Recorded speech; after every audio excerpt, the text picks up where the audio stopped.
প্রিয় শিক্ষার্থীরা, সবাই কেমন আছো? অনেক দিন হয়ে গেল আমরা কিন্তু অনলাইন ক্লাস করছি না, কারণ প্রথম ফাইনাল সেমিস্টার পরীক্ষা চলছিল।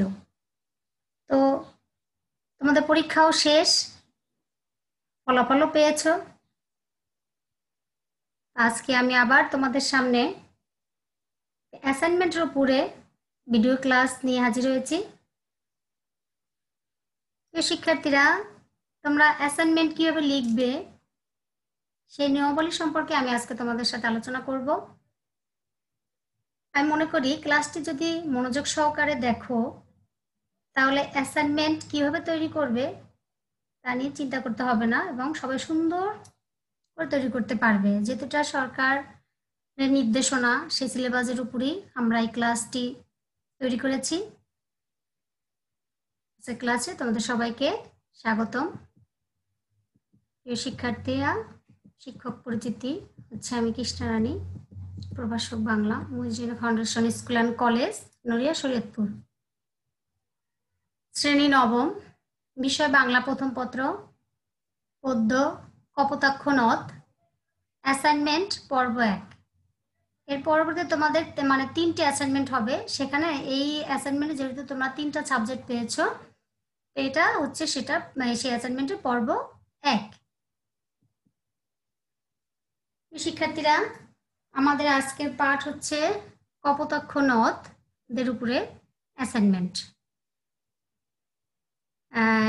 এই কপোতাক্ষ নদ কবিতার উপরে তোমাদেরকে দেশপ্রেমিক নাগরিকের 10টি বাক্য গুণ প্রকাশ করতে হবে, 10টি গুণ বাক্যে প্রকাশ করতে হবে। আজকের পাঠ আলোচ্য বিষয় আমাদের কপোতাক্ষ নদ।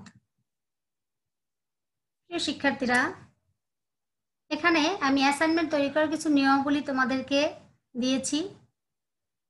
নিয়মাবলীগুলো তোমরা যদি দেখো, তাহলে তোমাদের অ্যাসাইনমেন্ট লেখা সহজ হবে।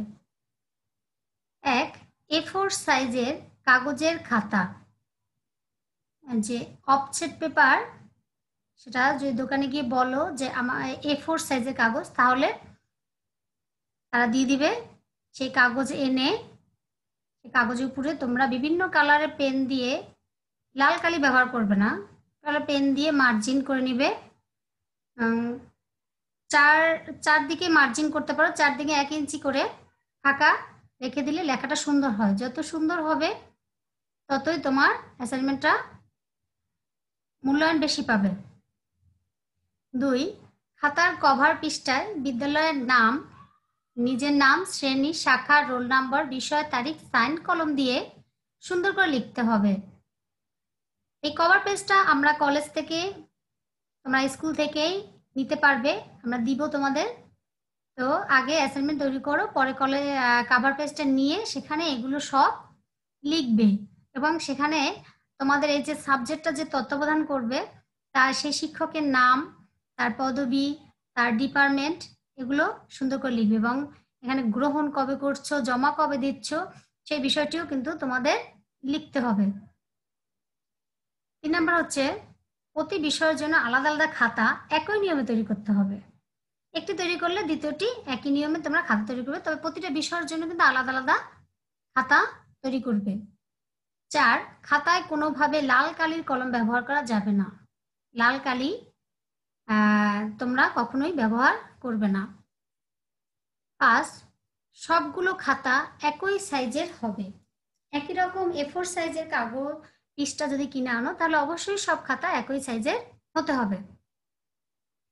হাতের লেখা সুন্দর ও পরিষ্কার পরিচ্ছন্ন হতে হবে।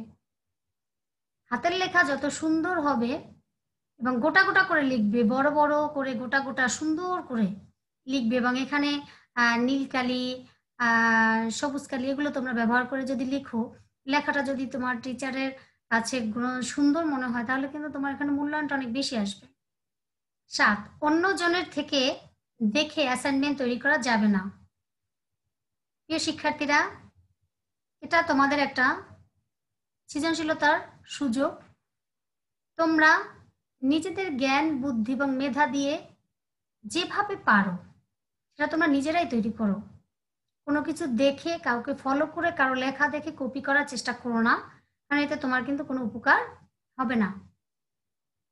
8, নিজের অর্জিত জ্ঞানের মাধ্যমে অ্যাসাইনমেন্ট তৈরি করতে হবে যাতে তোমার শিক্ষণফল প্রতিফলিত হয়। আমি যেটা বলেছি সেটাই, যে তুমি নিজের জ্ঞানের মাধ্যমে যা বোঝো, যেভাবে বোঝো, সুন্দর সুন্দর করে লেখো এবং সেই লেখাগুলো তুমি এখানে প্রতিফলন করো। 9, শিক্ষকের দেয়া নির্ধারিত তারিখে লিখিত খাতা বিদ্যালয়ে জমা দিতে হবে।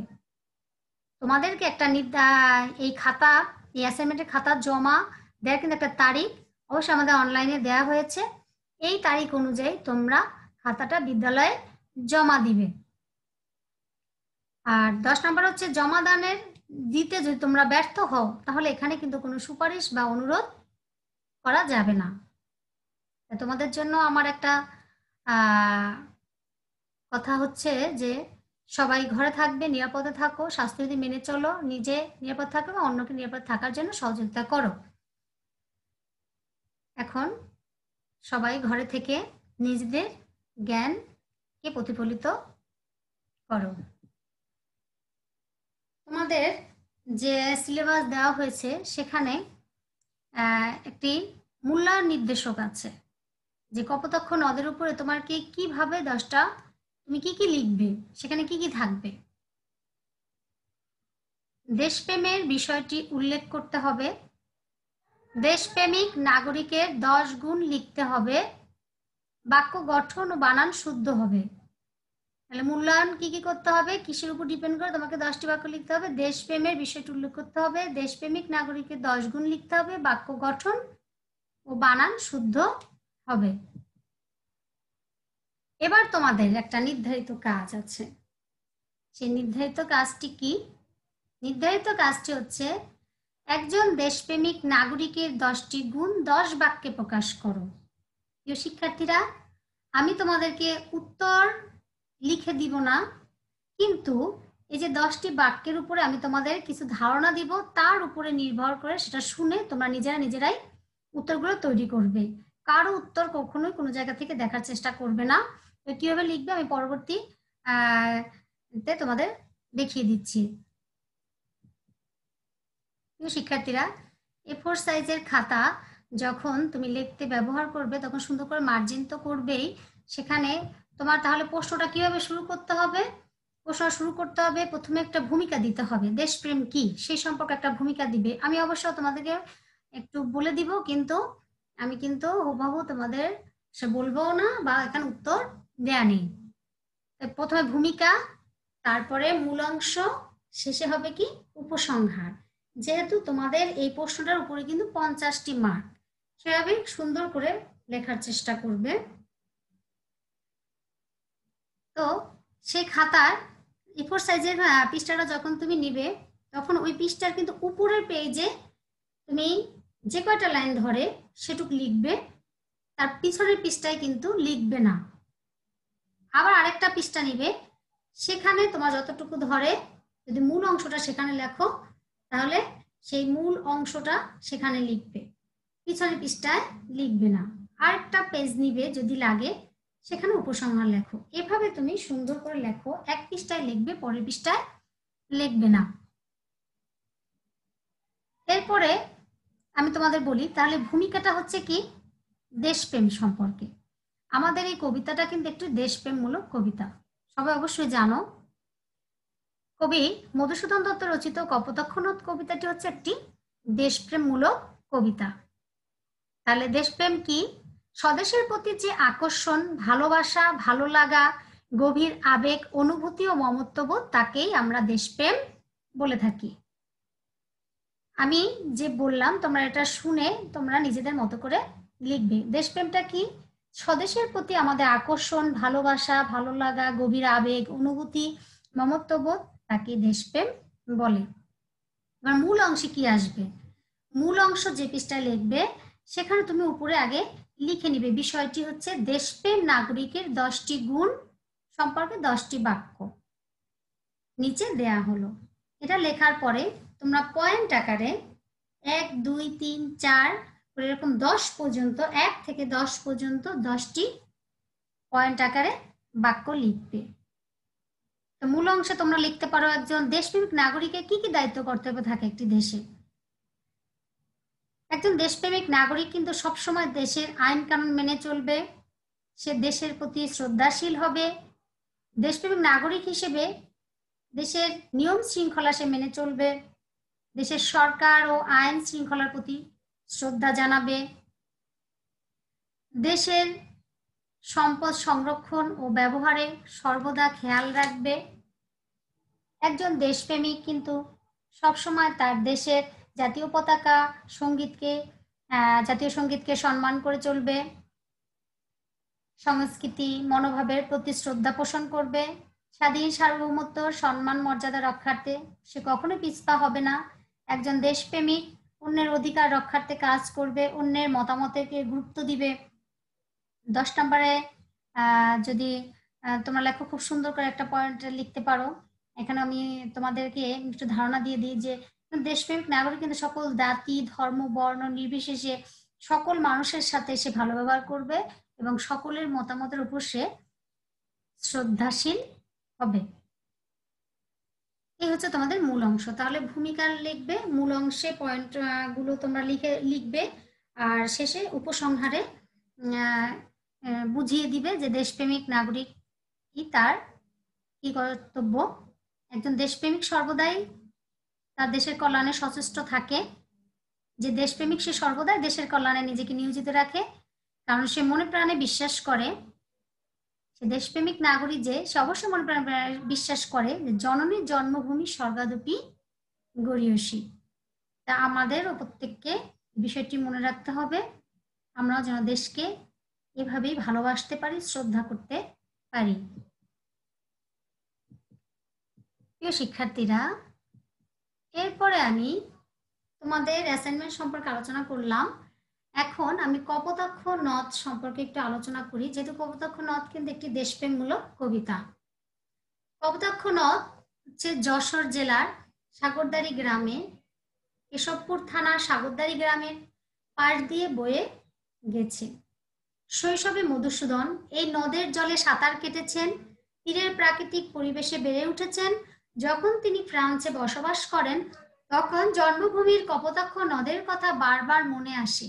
চোখ বন্ধ করলে তিনি কলকল ধ্বনি শুনতে পান। দেশের প্রতি কবির কত ভালোবাসা, কত তার মনে জন্মভূমির প্রতি কত টান ছিল, যে সে যখন চোখ বন্ধ করে তখন সে সেই যে নদী সাগরের পাড় দিয়ে যে নদী বয়ে গেছে সেই নদীর কলকল ধ্বনি সে শুনতে পায়। কতটা ভালোবাসা থাকলে এটা গভীরভাবে অনুভব করা যায়।